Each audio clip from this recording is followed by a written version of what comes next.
Prophète Condé Paul Dominique Aza représentant l'égalité. L'homme de Dieu Aza père spirituel et fondateur église Iloba. Ezalaki ignorance na bayeba kite na ina fongola bino vérité moko boyeba eloko ezalaki na mitema bato na mitu ya bato banobenga prophète représentant légal bitumba ya l'homme de Dieu bitumbani banda kala s'il vous plaît banda kala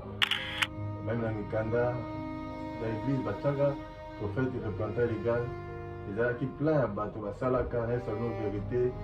pour étouffer église pour étouffer prophète moto nyonso bata représentant légal azana mandat déterminé il y a 5 ans soit ndenge bacalculer 3 ans 5 ans ou plus le prophète Condé Paul Dominique représentant légal autant 5 heures pour qu'avoir le prophète yo mandat nesili vanda pembeni batia mosusu.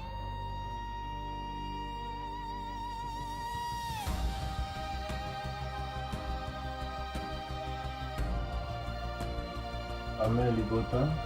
Amen bana nzambe nyonso, tous les défenseurs, bali nyonso bamemisa bankolo, eza wa bino défenseur Jean-Claude Bakuto. Je complexe premièrement merci na bainance bazomemisa nkolo po bazosoutenir œuvre oyo nkolo apesa epai ya l'homme de Dieu Condé Paul Dominique motu nyonso bazomemisa nkolo kodécourage te kobanga mpe eloko te si Dieu pour nous qui sera contre nous mingi bazobanga mpona komemisa nkolo mpona koloba mpona kodéfendre nous l'homme de Dieu aye kopesa kimia na mokili aye kosoutenir biso na molimo biso pe na mosuni photo soutenir tokotike moko te s'il vous plaît na basale na bandimi tozala ensemble tomemisa nkolo merci pe lisu na baye baza libanda malgré baza bandimi te mais bayeki valeur à l'homme de Dieu ke prophète Condé aza prophète de la nation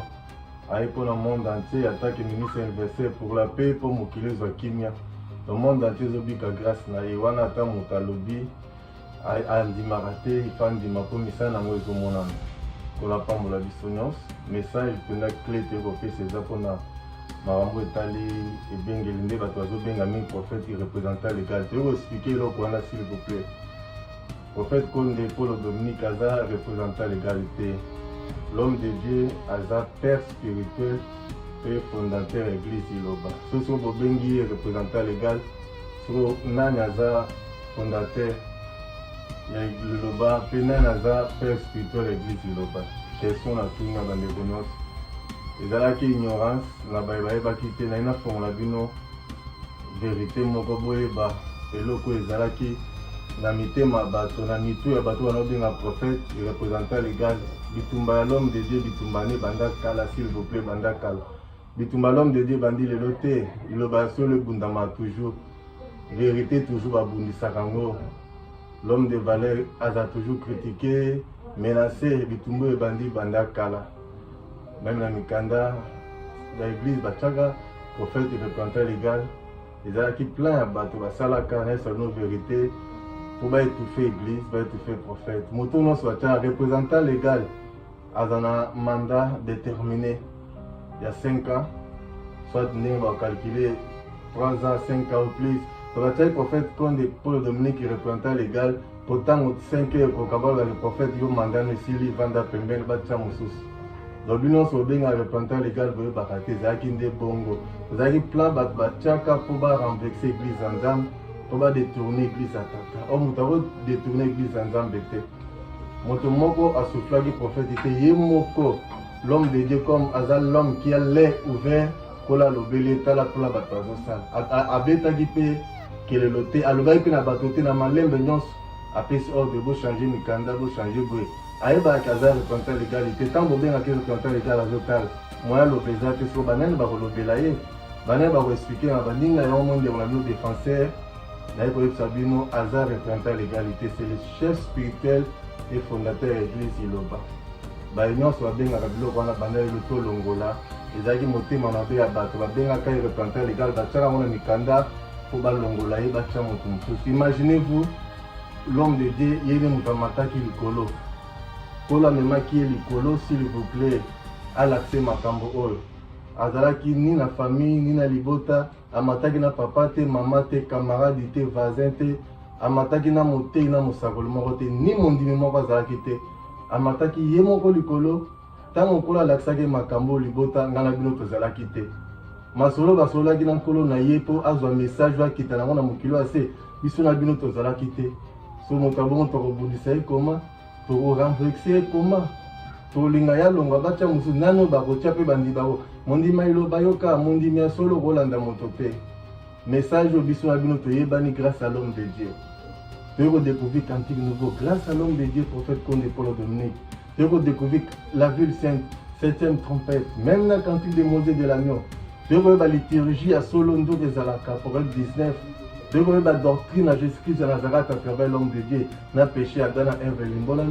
surtout comme l'église. On peut la remarque il y aura un lien que moi l'Éternel choisir pour faire résider mon nom. Nzamba bombara kombo sika kotia nyonso. Sika bato kosambele, sika bato kotia 10 offrandes. Et sika bato koadore Nzambe po Nzamba yoka bango. Sika milimo bato kobika ifeza na kombo Nzambe. Eza na kati ya Bible na mokili ba ko découvrir yango te mais grâce à l'homme de Dieu, prophète Condé Paul Dominique tozui éclaircissement pe tozui et ya no pe te koyeba kombo église, kombo Nzambe. So motabongo leto sepela na pourquoi to le kato détruire. Donc ya wende ya memaki na likola l'accès makambo nyonso. Et eloko biso tout soutenir yango. Donc soki bato comprendre le message au banda lelo to longola ko bien que représentant légal na basal na bandimi ba ignorance boyebaki te. Même na bato libanda ou ba journaliste batandi na ndenge même là esala nga passe prophète atama na l'église na ba tournée pastorale na bato bazo yamba représentant légal l'église lo besala na c'est la vérité na benga l'homme de Dieu chaque fois na fait papel loko zo sala nga passe na bara Jean-Claude Kola Rosungu Jean-Claude atindinga te na expliquer bino l'homme de Dieu atinda motote nazo lo attaque défenseur ko le sapesa nga pouvoir soko moni mabe telemela na telemeli loko wana to longola ngona mitu na biso kaza représentant légal l'homme de Dieu a représenté na ba pays so boye bakati ba représentant légal eza ba bazo représenter ba pays ndenge biso toza na UAE na mboka oya ba arabe Mosaro Jean-Claude nazo représenter prophète valablement ndenge mosi pitu toza na Angola zo représenter prophète mosi Robert na Brazza zo représenter prophète toza na Mosakoli Yves na États-Unis zo représenter l'homme de Dieu toza na Mosakoli Ngobe na Belgique zo représenter l'homme de Dieu toza na Mosakoli na Namibie Mosakoli Kiliki na zo représenter l'homme de Dieu toza na Mosakoli na Mozambique Achille toza na Mosakoli na Gabon Mos Merveille donc na totangi te toza ebele plus de 27 pays bazo représenter l'homme de Dieu c'est église ya monene l'homme de Dieu a représenté na ba atina ba pays ba baza ba pays bazo représenter ye valable ndenge mon ambassadeur azo représenter pays azo représenter